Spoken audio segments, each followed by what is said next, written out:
Victoria from Biblio Lifestyle, and you're listening to the Reader's Couch podcast, the show that will help you bridge the gap between living a full and busy life to one where you're reading, learning new things, and having fun.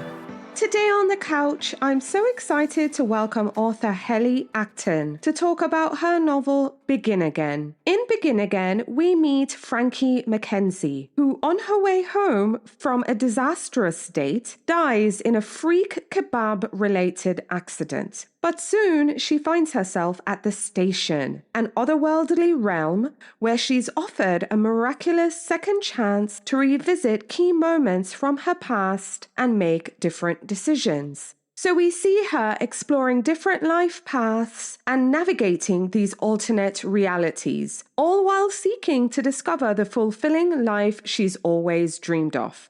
And throughout her journey, we see her question what she would change if she could start over and whether she'll find true happiness. So in this episode, we talk about Helly's novel Begin Again. We learn about her reading and writing life. Plus, we play a fun game called If You Could Begin Again. But before we get into the show, if you haven't already, hit that subscribe button so you'll be the first to know when new episodes are available. Leave the podcast a 5-star rating. And if you have some extra time, write me a review if you love the show. Also, the podcast has this new feature where you can text me directly. So click that send me a text button in the show's description and share your thoughts. So let me know what you think about this episode. Tell me about the last book that you read and loved, or just any other question that's top of mind. So again, just click that link that says send me a text in the show description and share your thoughts. Alrighty, friends, thanks in advance. And now onto the episode with author Helly Acton.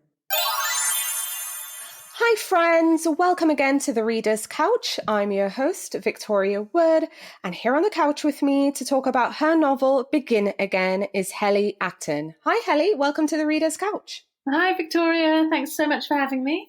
Yay, I'm thrilled to have you on. I had so much fun reading Begin Again. But before we get into the details, how are you feeling that your book is now available and out there? What has your experience been like? Are you excited? Are you nervous? Just tell me about the feelings. All of the above. I'm super excited. This is my first book that's been out in the US.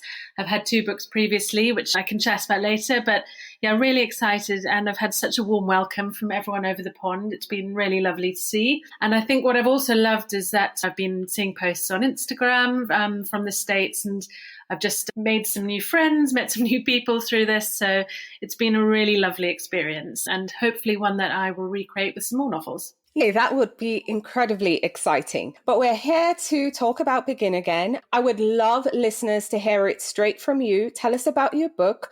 What can readers expect when they pick up a copy? Essentially, what's your elevator pitch? So the elevator pitch for Begin Again, it's a book it's a magical realism book. So I like to describe it in brief as The Good Place meets Sliding Doors. And it's all about what we could do if we went back in time and chose a different path at one of our life crossroads. So it's about, what if I had married that guy? What if I hadn't have broken up with that guy? What if I'd taken that job? It's about missed chances and new beginnings. So the story follows Frankie McKenzie, who she's in her comfort zone. She's happy with her life. She doesn't love her job as a celebrity gossip columnist, but she's okay with it. But she feels unsettled, like something's missing. And I think it's because she compares herself to her friends. She's in her late 30s. Some of her friends are settling down with a family. Other friends are buying their first home. And she's still living in a 1-bedroom flat in the centre of London, acting like she's in her 20s. But she doesn't quite know what is missing from her life. And before she has time to figure it out, she actually dies. And she slips in a kebab outside a kebab shop, hits her head, and is whooshed up into the air. And she ends up in a place where she meets a guide. I think of it as a limbo, and it's called The Station. And she meets a guide there who tells her that she's got the chance to go back to various points in her life and choose a different path to see whether it would have made her happier. So she gets to go back and relive life with her university sweetheart to see whether if she had married him, she'd be happier. She gets to go back and see if she had accepted a job that she was interviewing for, whether she would have been happier going down that path, whether she would have been happier traveling. There are a few sort of crossroads that she goes back to. She takes a different path, and we see what her life would have looked like had she chosen differently. And then also at the end, her guide, Mabel, promises that, well, you'll experience all these and then you can decide whatever life you'd like to return to, whatever makes you the happiest, you can go there. So I found that premise incredibly interesting and I had so much fun reading the story. I want to talk about this place, this station, this middle ground, this otherworldly realm. Tell me about your idea for the station. Where did that come from and why did you pick that place? I wrote this book a couple of years ago. It took a long time, so I'll just have to think in my memory how I got there. When I used to work in London, I would go through a Victoria station, which is a really bustling station. It's one of the main stations in London. And when I thought of this sort of, I imagine all the other souls being rushed up there and being given different opportunities, whether to go on to the next life or to go back like Frankie. And I just imagined this sort of throng of people. And it really reminded me of those times I would come through the train barriers and just be greeted by this sort of herd of commuters. And that's really just exactly how I pictured it from the get-go when I thought about the station. And I guess the station also had cues of you're going to different destinations, you're returning home, or you're going on somewhere else. So I think really it was my experience working in London and being in this commuter herd that's how I pictured it as being, with just very busy, really frenetic, a bit of panic going on. And I knew that when I was writing that chapter, I wanted to convey that sort of panic, what's happening to me, what comes next vibe. Absolutely. That makes sense. And I think most city train stations across the world, actually, they can be a bit chaotic. And I remember a few stations in London being the same. So that makes sense. So let's talk about Frankie a bit. You had said earlier, she's in a job who's not too happy. She's not too happy about it, but she's also had a string of bad relationships. Now, I think Frankie was interesting to me because in one sense, she's happily single and she says she has no interest in pursuing a relationship. But then she also judges herself for her decisions. She compares herself to her friends, but she also has abandonment feelings because her parents went through a divorce. Tell us about Frankie's backstory, obviously, before she goes on the date that she ditches and ends up dying in the kebab shop. So tell us who she is, what's going on in her life,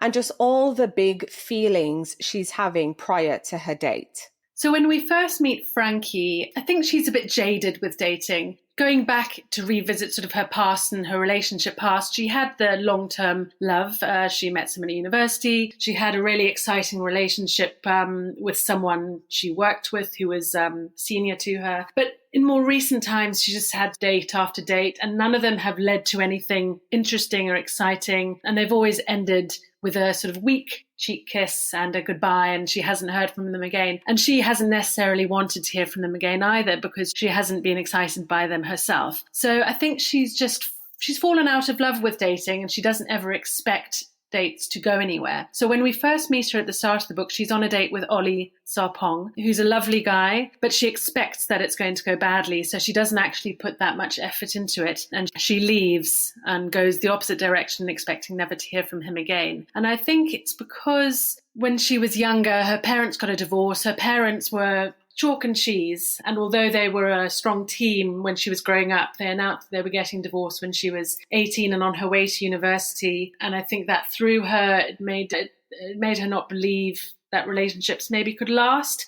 And I think for Frankie, she doesn't necessarily want to be in a relationship. She doesn't know if being in a relationship will make her happy. She sees other people in relationships and thinks, oh, maybe there's something wrong with me. Maybe I should try harder. And I guess that's why she continues to do the dating thing. She just needs someone to come along who will make her believe in dating again, I think.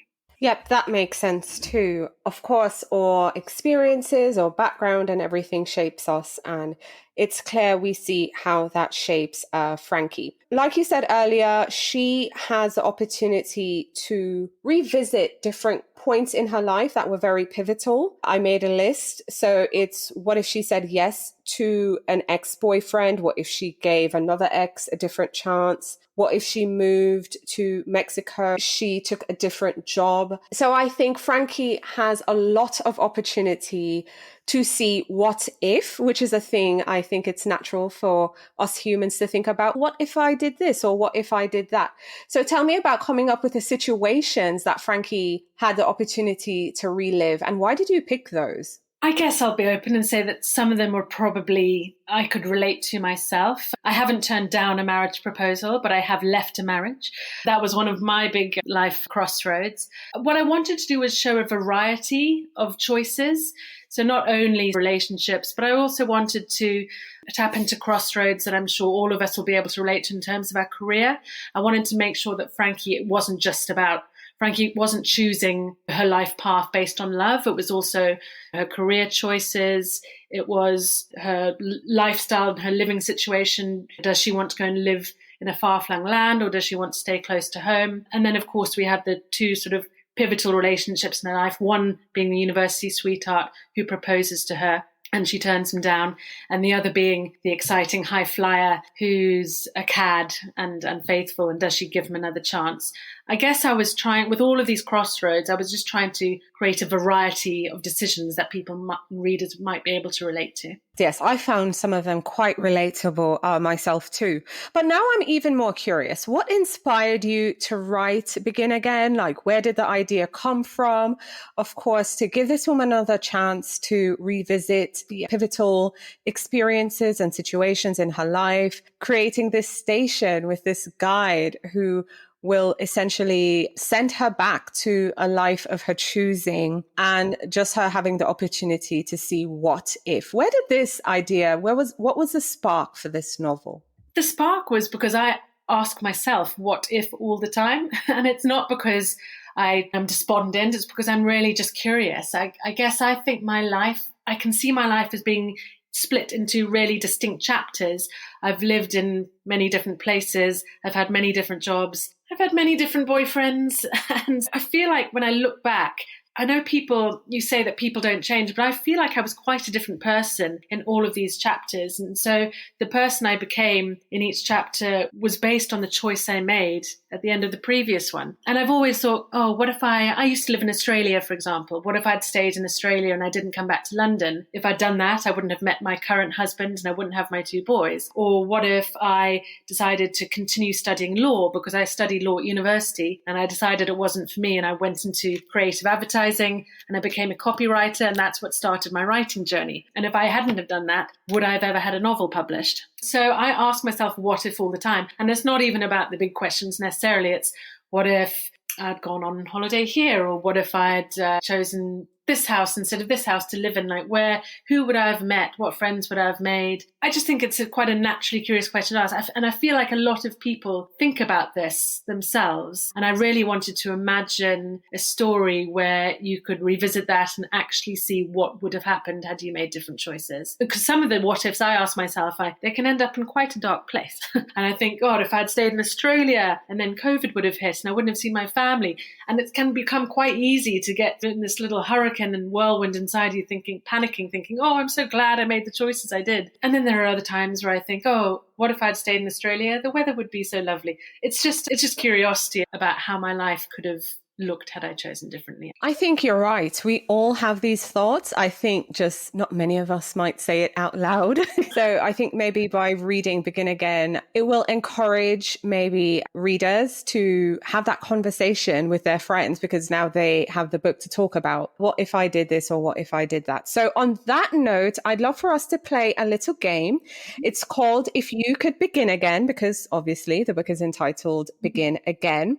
So I'm just going to give you some prompts. I hope you'll play along and we'll see what kind of life we will recreate or revisit for you. So are you ready? I'm ready. Awesome. Okay. So first, if you could travel back in time, would you go solo or would you want to bring someone else? And if you want to bring someone, who would you bring? I'm going to be really boring and say I would bring my husband, which seems like such an obvious choice, but I'd love to go back in time to my childhood in Zimbabwe, where I could show him what I was like growing up and what life for me was like growing up. Maybe there'd be some more understanding of certain opinions I have and things like that. So I'd like to go back and visit his childhood too. I think it would lead to greater understanding.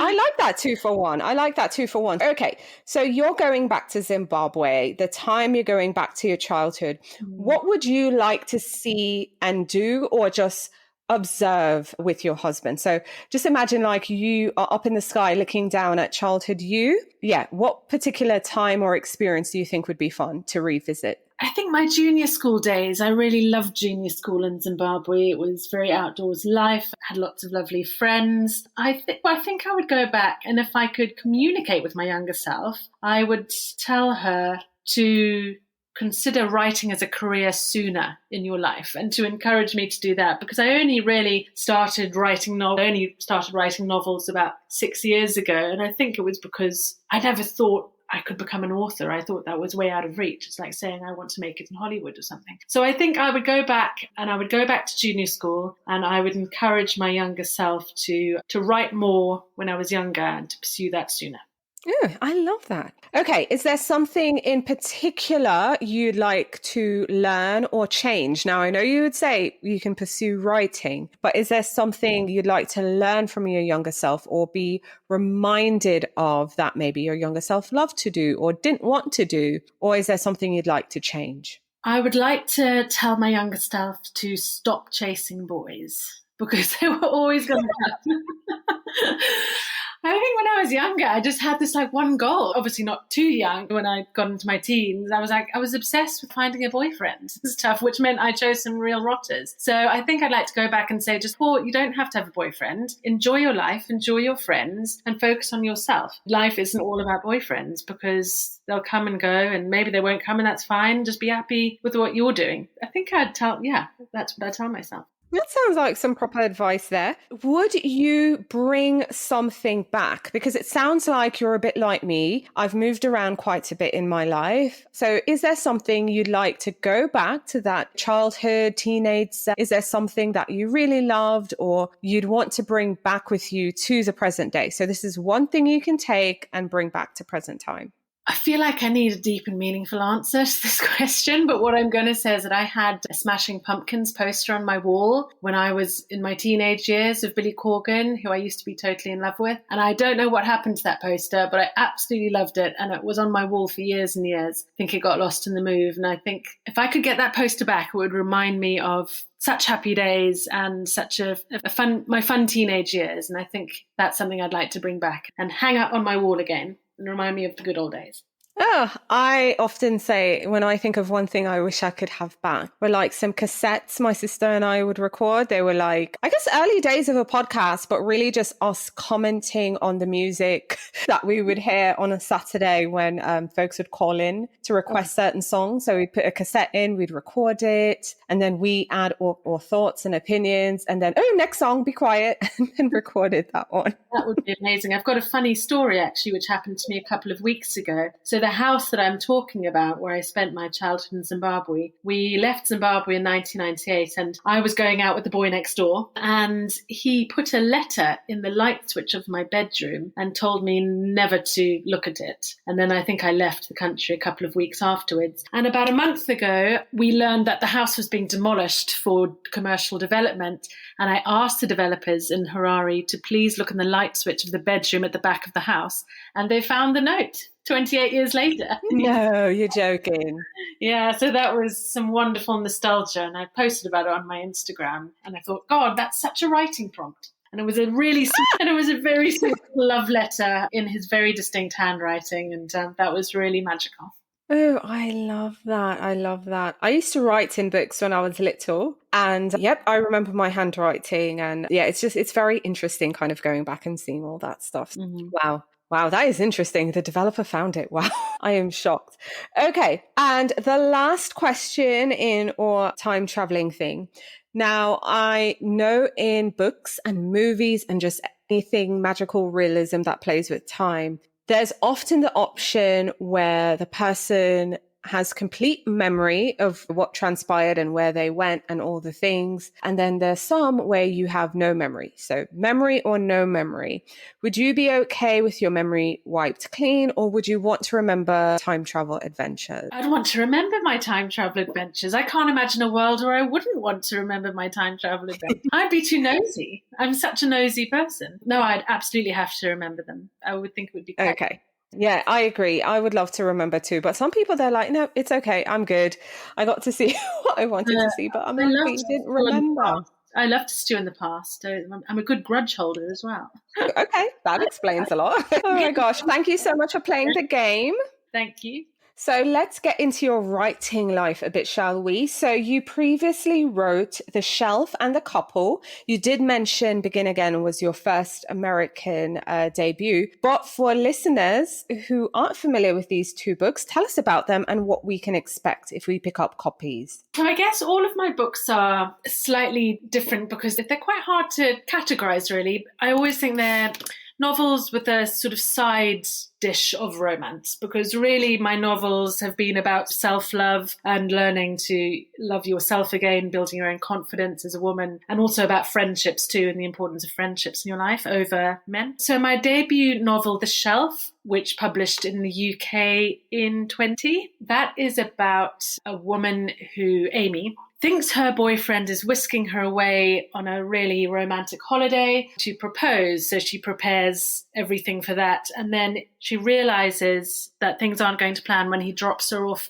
at a television studio. And she walks in and she finds herself on the set of a new reality show called The Shelf, which is where men have dumped their girlfriends or wives, and they have to participate in a series of challenges to prove that they're worthy women and worthy of being crowned the keeper. Really, what Amy discovers on the show is that she didn't need him all along anyway. It's about her and all of the other contestants building really strong female friendships and building their own confidence and forgetting the men who left them there. And The Couple was my second book, and that takes place in an alternate reality where it's taboo to be in a relationship and it's the norm to be single. So instead of a world that revolves around couples getting financial benefits and houses and flats being built for couples and families, everything is built for single people. And in this world, a new drug is developed which stops you from falling in love.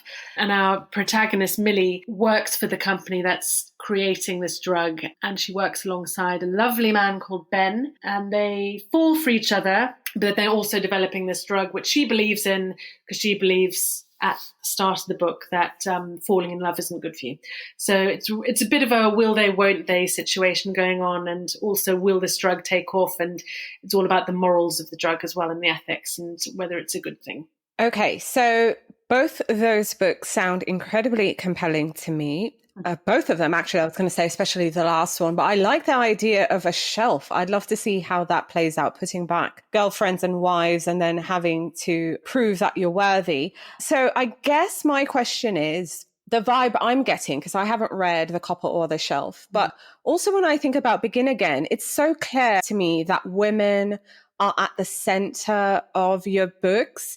I'm already having thoughts about what those other two books would be like. So I'm going to go on a limb and say they sound a bit thought-provoking as well. So my question to you is, what are the similarities, but also what are the differences between your books? The similarities I'll start with, it's all about uplifting single women. And the message is really, I'm trying to get across to readers, is to be happy with yourself, not miserable in a relationship. So it's really about finding comfort in single life and knowing that you alone are enough. The differences between them, that's a large question, because there are a few differences. The stark difference between the couple versus the others is that it takes place in an alternative world. But again, Begin Again takes place, a large part of it takes place in limbo, so not on Earth either. And The Shelf really is the only book I've written that takes place in reality, although it's not quite reality because you're on the set of a reality television show. The storylines themselves are wildly different, but with all of my writing, I want to uplift single women. I love hearing that. I love books and just authors who center women and their experiences. And on that note, for our listeners, myself included, we have two books that we can go and read, The Couple and the Shelf, after we've read Begin Again, of course. But I'm curious, are you working on any other books, Helly? What can we look forward to? Is there anything you can share? What can you tell us? Yes, I'm on writing the last two chapters of my fourth novel. I'm afraid I'm not allowed to give much away. This fourth novel reflects more of my life where I am now, whereas my previous novels have been reflective of my experiences as being a single woman dating the city. Now the book I'm writing is about motherhood and the challenges and struggles. And again, it poses important questions, but all done in a really lighthearted way. And there's a woman at the center, so I love that. Okay, awesome. Sorry? I said always a woman at the center. Always. Yes, always. Okay, if you could tell your younger writing self anything, and I know we did this a bit with the time travel game. You said you tell your younger writing self to start writing earlier, but what else would you tell a younger you now that you have 3 books out? One is in America. What would you tell younger Helly? I think we covered this again before, but I would tell her to focus on work more than boys. I would tell her to not doubt herself. I would tell her to just get out the computer and start writing. And I would tell her all of the stories that you've imagined over your years in your head. They're worth something and they're valuable and they could be excellent. So just get them down on paper, because I spent many years imagining stories for books, stories for films, and I'd spend a large part of my day on the bus or the train sort of daydreaming of these film and book ideas. And I would tell her to go home and get it down on paper, because I'm sure I've thought of other book ideas that have now been lost. And I wish I'd written them down sooner. Write them down. I think that's a good, solid advice there. Okay, so I want to get into your reading life really quick. So tell us about the last book or books that you finished reading that you'd now recommend. I've just finished reading How to Age Disgracefully by Claire Pooley, and I have to tell you, it is one of the funniest prologues I've ever read in any book. And the whole book itself was utterly brilliant, hysterical. She does characters so incredibly well. I loved it, and that'll be out soon, I think in a couple of weeks.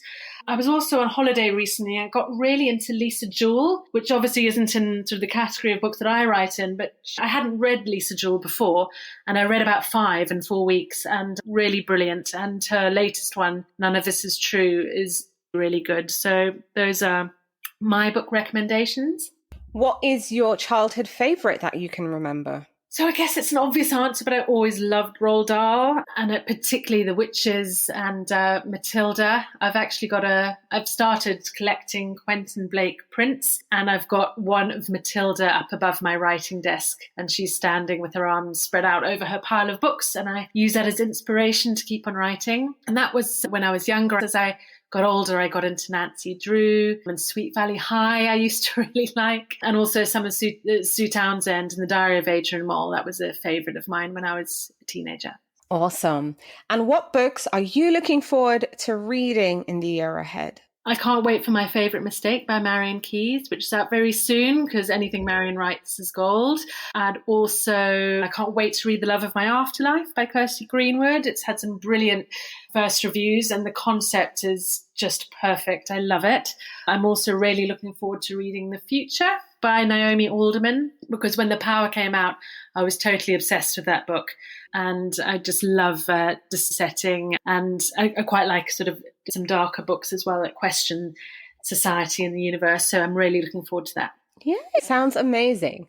So on the show, we also love our indie bookstores. So share with our listeners some of your favorite local indies. So I'm going to mention my local independent bookstore, which is in Hungerford, which is a small town about half an hour from where I live in the English countryside in a county called Berkshire. And it's just a really quintessential English, beautifully decked out, cozy, warm. You feel like you should walk around it with a glass of red wine. There should be a roaring fire there. And I went into Hungerford Bookshop. It was the first time that shops were open after COVID. I'd closed everything down and I couldn't believe I was in a bookshop again. And I was walking around with my then baby, and I had no idea that my debut novel was in there, the shelf. And I suddenly saw it lying on a table and I couldn't believe it. And they were really warm and friendly and really helpful as well. So yeah, Hungerford Bookshop bookshop, which is near to where I live in my English village. That's my favourite for sure. Yay! We love our indies here on the show. So thank you for sharing.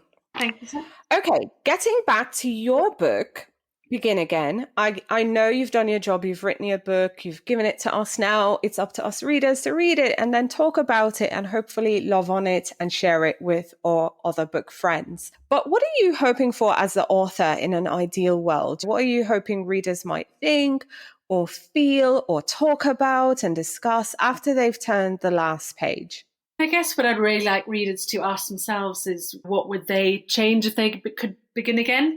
But more than that, I think what I'd like readers to take from this book is to be comfortable with the choices they have made. Because the message of the book isn't to regret the choices you've made in the past. It's to realize that there was a reason you made them and you are where you are meant to be. Absolutely. You are where you're meant to be. Helly, thank you so much for coming on the show and speaking with me. It's been an absolute pleasure. Thanks so much, Victoria, for having me. Thank you so much for listening to the Reader's Couch podcast. Please subscribe to the show, share it with a friend, and take a few seconds to leave a rating and review. Until next time, stay lounging, stay reading, and whenever you're in doubt, go straight to your local bookstore or library. Thanks again for listening, and happy reading.